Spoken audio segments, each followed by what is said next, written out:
Lees net weer vers 22. Maar nou, julle is vrygemaak van die sonde en is in diens van God gestel. En die vrug daarvan is dat julle geheilig word en die uiteinde is die ewige lewe. Nou, liewe vriende, verlede week het ons met mekaar gestaan, soos ek gesê het, by die eerste 11 verse. En toe het ons vir mekaar gesê, Jesus' storie het ons storie geword. Want Paulus het vir ons gewys dat hierdie Jesus, wat die Christus is, wat die verlosser is, dat hy gesterf het, en dat ek en jy saam met hom dood is vir die ou lewe. Ons is dood vir die sonde. Maar hy het ook vir ons gewys dat Jesus Christus weer uit die dood uit opgestaan het, en dat ons daarom saam met hom die nuwe lewe mag leef. En ons het alles by mekaar getrek en ons het vir mekaar gesê, die oproep van die eerste 11 verse is, leef soos iemand wat aan Christus Jesus behoort. Leef soos iemand wat aan Christus Jesus behoort. So vandag kom Paulus en hy kom neem hierdie waarheid 'n bietjie verder. En hy kom sê vir jou en vir my dat as ons aan Christus Jesus behoort, moet hierdie waarheid nie maar net iets wees wat in ons gedagtes bly nie. Dit moet nie maar net 'n stukkie kopkennis wees nie. En nie maar net feite wat ek lees soos in 'n storieboek nie. Dit is iets wat my hele lewe begin vorm. My hele lewe neem vorm aan van dit wat die Here vir my laat deel. Dit raak jou mond, dit raak jou hande, dit raak jou oë, dit raak jou voete, dit raak jou gedagtes, dit raak jou huis, dit raak jou werk, dit raak jou geld, dit raak jou gewoontes. Van die genade wat die Here Jesus Christus aan jou en my bewys het, gaan nie net oor wat God vir jou en vir my sê nie, maar dit verander ook hoe ek en jy elke dag leef, hoe ons na die lewe kyk, hoe ons optree. En daarom wanneer ons Romeine 6 gaan lees, dan moet ons nie net die swaar waarskuwing wat hier is hoor nie. Ja, Paulus kom en hy waarsku ons ernstig teen die mag van die sonde. Hy doen meer as dit. Hy kom wys vir ons die nuwe lewe. Hy kom wys vir ons 'n nuwe vryheid. Hy kom wys vir ons 'n nuwe roeping wat kinders van die Here het. Want genade van God red ons nie net uit iets nie. Dit red ons nie net uit ons sonde nie. Dit red ons ook vir iets. En dit is helder en duidelik in vers 22. Hy red ons om in sy diens te leef. Hy maak van jou en van my sy disippels. En dit beteken dat jou en my gewone lewe 7 dae van die week nie vir God onbelangrik is nie. Jou maandagoggend sit deurmekaar en rondhardloop met huis skoonmaak en was gedoen. Met skool toe gaan en leer. Jou Saterdag aand so ontspan en voete opsit en braai en saam kuier is nie buite God se belangstelling nie. Jou kombuis, jou kantoor, jou klaskamer, jou motor, jou selfoon, jou familiegesprekke, selfs daardie stil oomblikke wat jy by die huis het, is nie los van jou geloof nie. Want dit is juist daar, in daardie doodgewone oomblikke, in daardie doodgewone besig wees, waar God jou al gaande wil gebruik. Ons leef ons in 'n tyd waarin mense baie waarde heg aan vryheid. Ons sê baie maklik, maar dit is my lewe. Ek is die baas van my lewe. Ek kan doen wat ek wil. Niemand gaan vir my voorskryf van wat ek moet doen nie. Ek is my eie baas. Ek is my eie baas. En dit klink ons na vryheid, dit klink ons so lekker. Dit klink asof niemand meer enige sê oor jou het nie. Maar Romeine 6 kom help vir jou en vir my om eerliker juist daarna te kyk. Want die vraag wat Romeine vir jou en vir my kom vra, is ons regtig so vry soos wat ons dink? Of is daar nog dinge in ons lewe wat vir ons in sekere rigtings instuur sonder dat ek dit altyd besef. Ons wees eerlik en ek gaan 'n paar voorbeelde gee. Partykeer sê ek maak soos ek wil. Maar eintlik word ek beheer deur wat ander mense van my dink. Ek wil mos aanvaar word. Ek wil nie uitstaan nie. Ek wil hê mense moet van my hou. Daarom doen ek dinge op 'n sekere manier. Partykeer dink ek is vry. Maar geld en sukses begin my lewe te dryf. Ek werk al hoe harder en al hoe harder. En binnekant my is daar nooit rus nie. Want ek moet altyd meer hê. Ek moet beter wees. Ek moet beter lyk. Ek moet myself bewys. Partykeer dink ek is in beheer. Maar dan beheer my. Een verkeerde woord, een verkeerde WhatsApp, een frustrasie. En ek reageer op 'n manier waaroor ek later aan spyt is. En so kan ek aangaan en aangaan en aangaan. En juist daarom sê, kom Paulus en kom vra hy eintlik vanoggend in Romeine 6 vir jou en vir my die dieper vraag. Hy vra, aan wie behoort jy? Wat het die grootste seën in jou lewe? En waarvoor stel jy jouself beskikbaar? En dan kom die wonderlike uitnodiging van die evangelie hier in Romeine 6 en kom sê vir jou en vir my, ek en jy hoef nie meer langer deur die sonde gedryf te word nie. Ek en jy hoef nie meer langer deur alles wat vir jou en vir my in die lewe wil potjie rondgestuur te word nie, want in Christus Jesus is ek en jy vrygemaak. In Christus Jesus behoort ek en jy aan God en kan ek en jy nou ons lewe in God se hand plaas sodat hy deur ons iets sigbaar kan maak. En wat wil hy sigbaar maak? Hy wil Christus Jesus sigbaar maak. En juist daarom kom hy in vers 12 en dan kom hy met hierdie direkte oproep en hy sê, moenie dan nie toelaat dat sonde nog langer oor julle heerskappy voer nie. Omdat jy aan Christus Jesus behoort, moet jy nie meer leef asof sonde jou baas is nie. Moet jy nie leef asof sonde nog die laaste sê in jou lewe het nie. En wat ook wonderlik is as jy Romeine 6 gaan lees, dan kom Paulus nie en hy sê maar probeer 'n bietjie harder sodat God jou kan lief hê. Hy sê eerder omdat God jou in Christus Jesus liefhet en jou vrygemaak het, kan jy anders leef. So wat hoor ons? Ons hoor dat my nuwe lewe waartoe God my geroep het, my disippelskap waartoe hy wil hê ek myself moet wend, is 100% genade aan die werk. Dink gou aan iemand wat verhuis het. Hy woon nie meer by sy ou adres nie. Hy het 'n nuwe adres. Hy het nuwe huissleutels. Hy het nuwe bure. Hy het 'n nuwe pad na sy nuwe huis toe. Sy meubels staan op ander plekke as wat hy in sy ou huis gestaan het. Maar op jou GPS, op jou foon en op jou GPS, miskien op die rekenaar, moes jy mos iewers ingetik het home. Dan maak jy so 'n hartjie. En op daai home is jou ou adres nog. So as jy moeg is en jy's moedeloos of jy's moeg en jy's hastig, wat gebeur dan in die lewe? Ek druk dit mos uit ouer gewoonte uit daai home knoppie en dan vat hy vir my na my ou adres toe. Hy vat vir my na die plek toe waar ek nie meer woon nie. Want so werk ou gewoontes mos gewoonlik. Die ou roetes is bekend. Die ou reaksies is vinnig.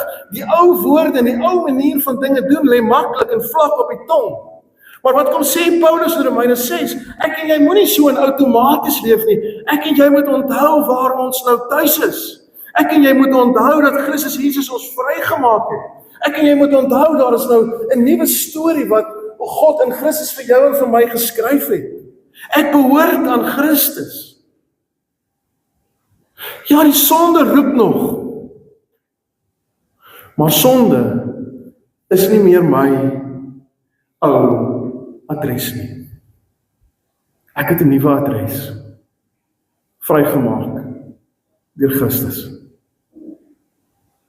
Wanneer bitterheid en trots en skinder en woede en selfbejammering jou hart weer in die ou rigting wil trek, dan kan jy in geloof sê, dis nie meer waar ek woon nie. Ek het Christus se verlossing my eie gemaak. Ek het 'n nuwe adres. Ek wil die pad van die nuwe lewe loop. Maar soos wat ons sien in Romeine 6, gaan hierdie nuwe lewe nie net oor alles wat ek moet los nie. Dit gaan juis ook pertinent waarvoor God ons wil gebruik. En daarom kom Paulus hier so in Romeine 6 en hy kom gee hierdie groot waarskuwing van sonde. Hy kom sê, onthou wie jy is, onthou jou nuwe identiteit. En dan begin hy beklemtoon die positiewe roeping waartoe God jou geroep het. En waartoe ek en jy vir onsself as kinders van die Here kan verbind.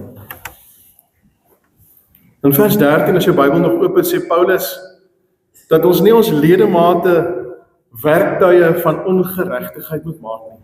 Dat ons geen deel van ons menswees in diens van die sonde moet stel nie, maar dat ons veel eerder elke greintjie van ons menswees in diens van God moet stel. Dit beteken dat geloof hande en voete kry. Dit beteken geloof moet sigbaar word.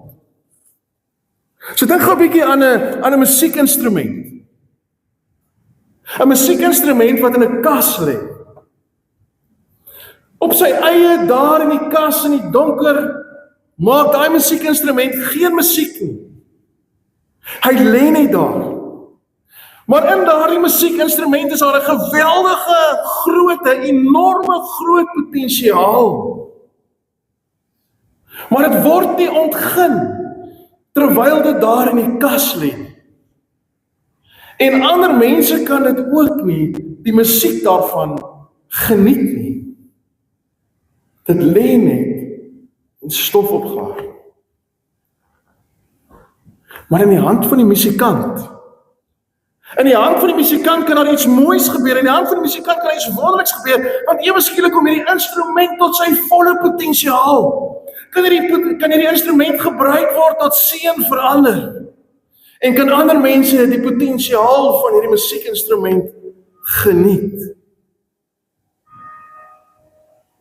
So is jou en my lewe in God se hand.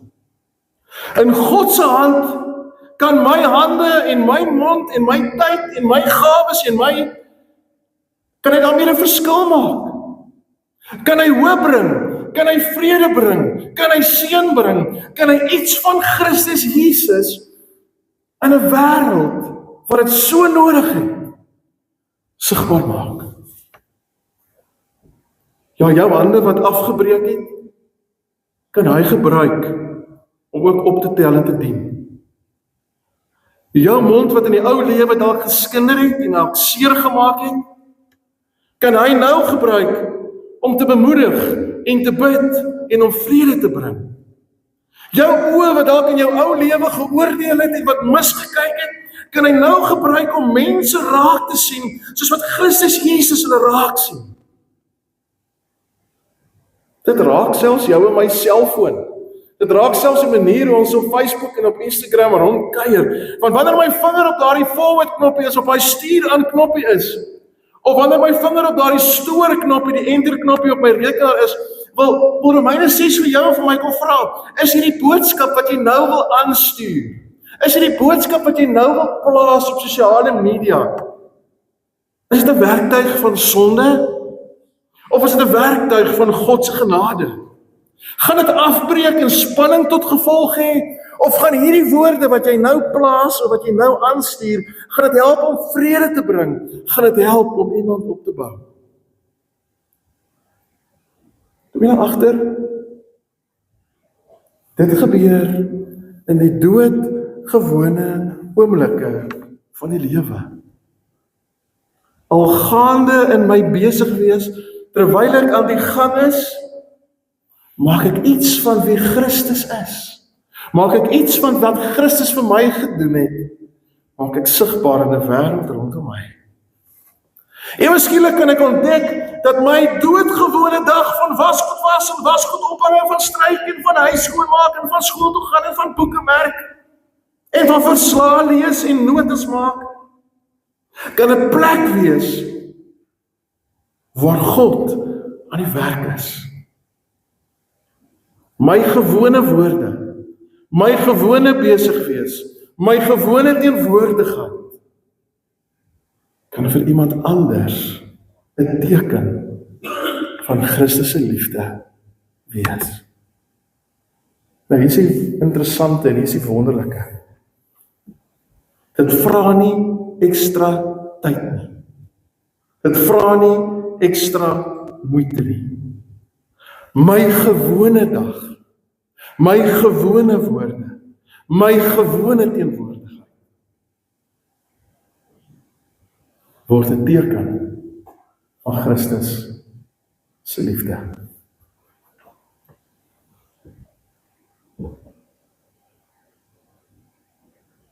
My gewone dag, gewone woorde, gewone teenwoordigheid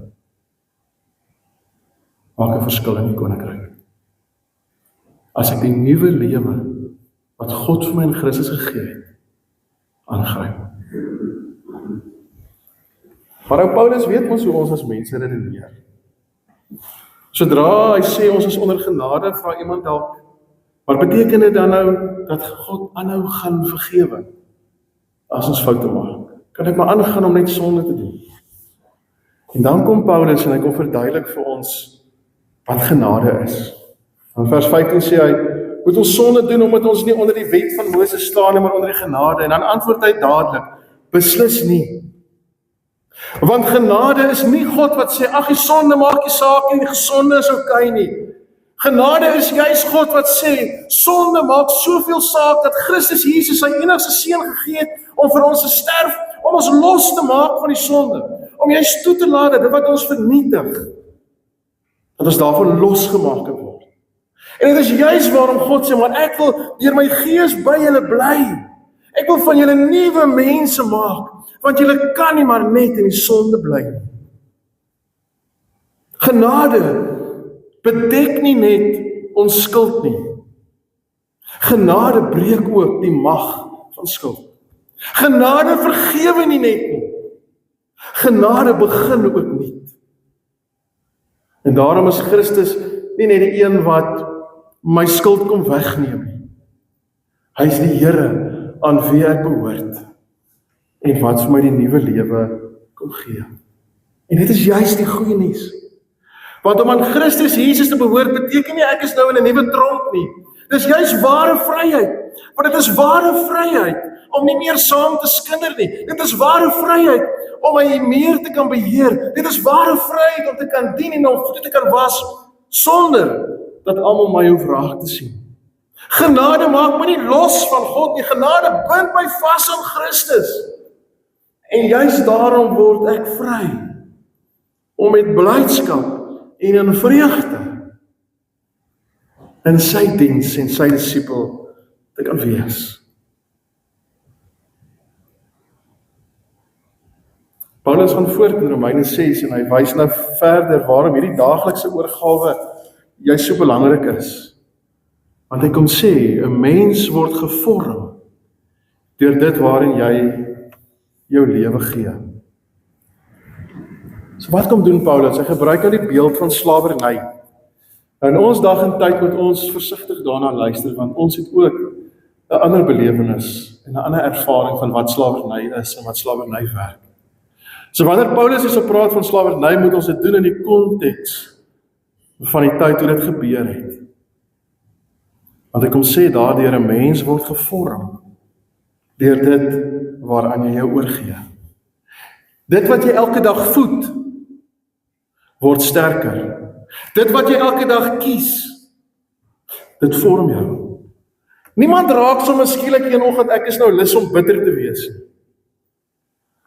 Niemand word een oggend sommer net wakker en sê, maar ek het nou hierdie slegte gewoonte nie. Dis dikwels klein aanhoudende treetjies wat baie herhaling in 'n spesifieke rigting is. Maar as ons mooi daaroor dink, dan moet ons vir mekaar sê, dit beteken dat die omgekeerde ook waar is. Dit beteken dat ek my geduld kan oefen.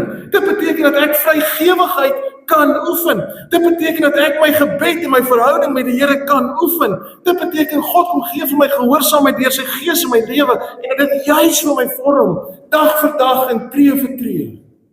Ek is in diensopleiding elke dag, in my gewone lewe besig om hierdie Here, wat my koning is en wat my verlosser is, sy beeld sigbaar te maak.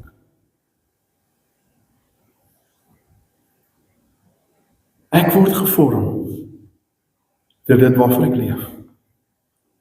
En nou kom Paulus in vers 17 en hy kom sê, maar ons dank God. Hy kom sê nie, sjoe, julle is allemaal oulik, julle het goed reggekom hier. Julle het julle self mooi verbeter nie. Hy sê, hy dank God. Want Paulus weet dat gehoorsaamheid begin by God se genade. Dit is God wat deur sy Gees hierdie nuwe manier van doen, hierdie nuwe lewe in ons werk. Gehoorsaamheid is daarom nie 'n las op jou en my skouers nie. Dit is 'n nuwe rigting vir my lewe. En dit is 'n vreugde om te kan ontdek dat God vir my in my gewone lewe wil gebruik. Hy roep my nie tot swaar, moedelose Christendom nie. Hy roep my om vreugde te hê in my disippelskap. Jesus het self in Johannes 15 gesê dat ons in hom moet bly soos lote in die wingerdstok. Hy sê, en ek lees dit, hy sê, dit sê ek vir julle, sodat my blydskap in julle kan wees, en julle blydskap volkome kan wees. Om aan Christus te behoort, is dit nie net om teen die sonde te beklei nie, dit is ook om in hom te leef, dit is om elke dag uit sy genade, uit sy krag en uit sy teenwoordigheid en uit sy liefde te leef. Dit is om te ontdek, my hele lewe, elke greintjie van my lewe het betekenis, want elke deel van my menswees behoort aan hom. Ja, hy wil my gewone lewe gebruik. Ek het nie eers 'n groot verhoog nodig, 'n indrukwekkende gawe of 'n perfekte lewe nodig voordat hy my kan werk nie. Hy werk in my in die gewone dinge van die lewe. Hy gebruik 'n sagte antwoord wanneer daar spanning is. Hy gebruik 'n eerlike besluit wanneer niemand sigbaar is nie. Hy gebruik 'n WhatsApp wat bemoedig en wat hoop gee in plaas van afbreek. Hy gebruik 'n besoek, 'n gebed, 'n luisterende oor, 'n hand wat help, 'n mens wat vrede bring. Dit is hoe disippelskap lyk. Algaande in my doodgewone lewe wat aan God behoort. Sluit af. Romeine 6 roep ons vanoggend om te leef soos mense wat aan Christus behoort. Nie as mense wat deur die ou lewe nog rondgeslinger en rondgestuur word nie, maar as mense wat vrygemaak is om hom in vreugde te dien. Ek wil dus uitnooi om hierdie week te gaan leef met 'n eenvoudige gebed in jou hart. Here, ek behoort aan U. Gebruik vandag my gewone lewe in U diens. Here, ek behoort aan U. Gebruik my doodgewone lewe vandag in U diens. En daarom mag mense in hierdie week iets van Christus sien in hoe ons praat, in hoe ons optree, in hoe ons werk, in hoe ons dien, in hoe ons omgee, in hoe ons nee sê vir die sonde, en hoe ons ja sê vir God. Want waar 'n disipel van Jesus sy lewe in God se hand plaas, word genade sigbaar. Daar kry gewone dae ewige betekenis en word Christus geëer. Amen. Vriende, ek wil vir jou